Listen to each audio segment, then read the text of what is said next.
My name is Lauren Bruce, and my dad has been a pastor for my entire life. Hi, my name is Bryce Williams, and my dad has been a pastor for basically since about when I was born. Hey, Jason Simpson. My dad has been a preacher for, I believe, about 22 years. My name is Hannah Harrell, and my dad has been a pastor all of my life. My name is Micah Rumsey, and my dad was a pastor for about 25 years. So, Lauren, could you tell us some of the positive aspects of growing up as a preacher's kid? One of the positive things about growing up as a preacher's kid is I got to know everybody in my church. I pretty much knew all the members, and so it was just really nice to feel a part of the church and just to know everyone from the kids to the older adults as well. Growing up with my dad being so heavily involved in the church, our whole family was basically centered around the church, just because that was such a important thing to him and to my mom that it really provided a good solid base for us, our childhood, to stand on and to grow around. And I think that the fact that he was a pastor made him such a spiritual leader in our household, that he was just a good example for me and my brother to look at, to see what a godly husband looked like, a godly dad looked like. My dad always kept me in line, and all of our discipline, though, was very scripturally based, and he made sure we knew that, and that he disciplined us like Christ disciplines the church and individual people like that, and I always really liked that. Plus, if we're sick or something, Baptist people just bring us food all the time. I definitely think that it kept me in the Word more, and it kept me more accountable, and I grew at a faster spiritual rate than the rest of my friends, just because my mom and dad both poured into me, and I wasn't raised by the world standards. I was more raised by the Bible standards and taught to be a woman of biblical character than I was by the world standard. Well, for a lot of people, they have their testimony growing up in church, and they think of it as kind of a negative thing, that they didn't have some sort of huge turnaround, like wasn't a drug addict and turned my life around because I got stuck growing up in church. But for me, I consider that a really big blessing. That's something I've come to learn, especially as I've gotten older, that I got to grow up in a church, and not only in the church, but my dad was a pastor, and so any sort of spiritual question I ever had, he was able to give me any sort of great advice on that. I was always in church. I always had a scriptural background, so for me, that's a really big blessing to have growing up, because there's a lot of people who are around me who don't have that background, and so it's definitely a blessing. Explain to me what some of the negatives of growing up as a preacher's kid would be. Some of the negatives would have to be being mentioned in the sermon. Sometimes it would just be funny, but there were a few times that my dad would mention things about me, and I would become very upset that he mentioned me in his sermon.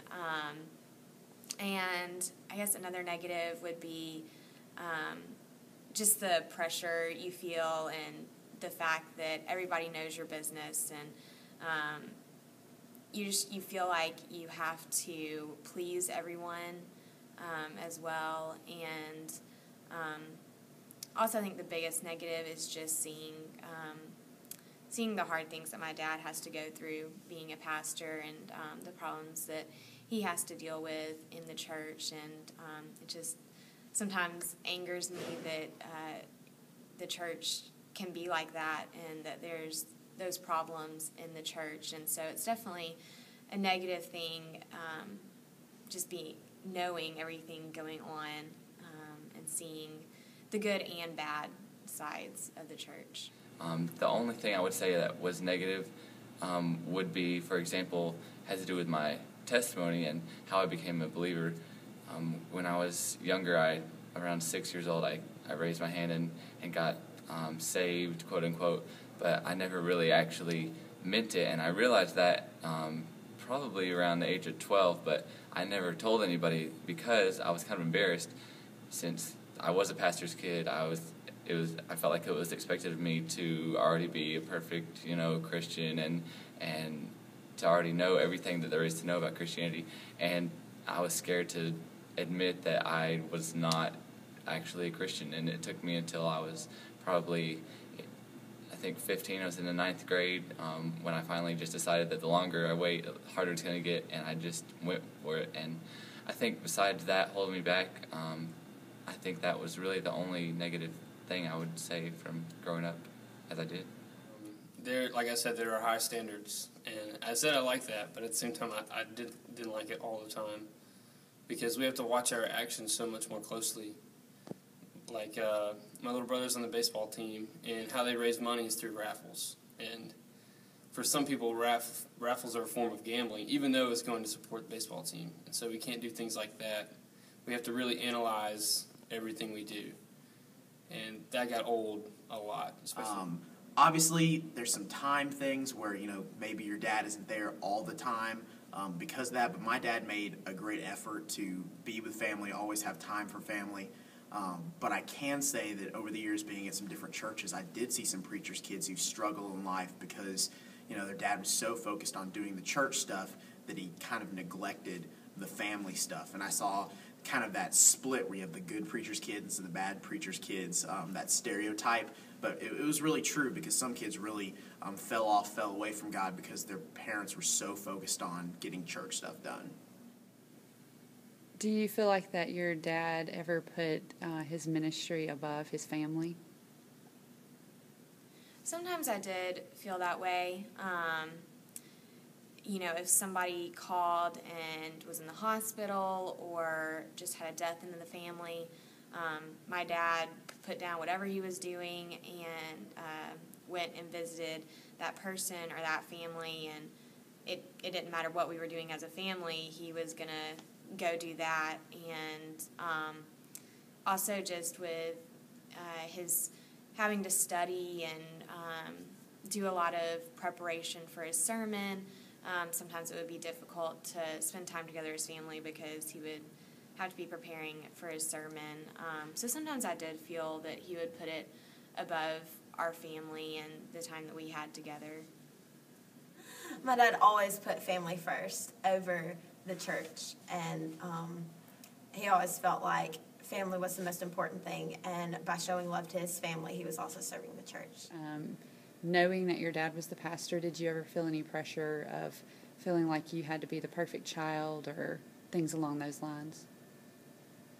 Yeah, there is definitely some pressure of just acting the right way and looking the right way, especially since a lot of times we would have to dress in a way that my dad approved because he wouldn't want other people to criticize the way, what we wore to church or, everything I did was under a microscope, and my mom always has said that we live in a glass house, so everybody knows what's going on in our family, and so there is definitely pressure to, not be perfect by any means, but definitely be the good kid and do the right thing all the time.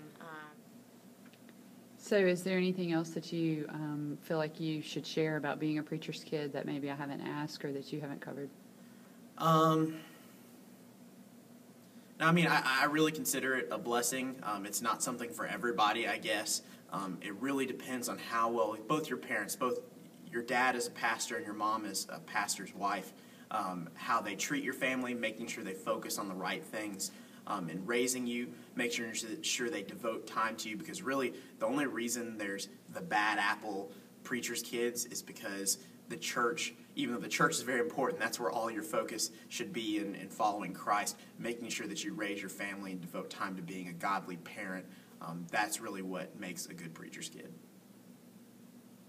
I just think people need to be aware of all the pressure that ministers are under and the many difficulties they face in leading a church, and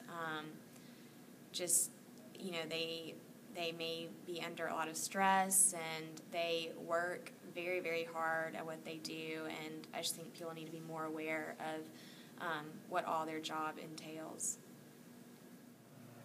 My mom has asked me the question before, if you had the choice, would you have rather not been a preacher's kid? And honestly, I love being a preacher's kid, and I would never change that. And a lot of people, I used to kind of be in my dad's shadow a lot, because I act a lot like him, and we even look alike a little bit. And There's just no better shadow to be under, I don't think, because he set such a godly example for me in growing up and in high school, and there's nowhere I'd rather been. And when I finally kind of became my own person, even though it's a whole lot like him, I think that it was well worth it.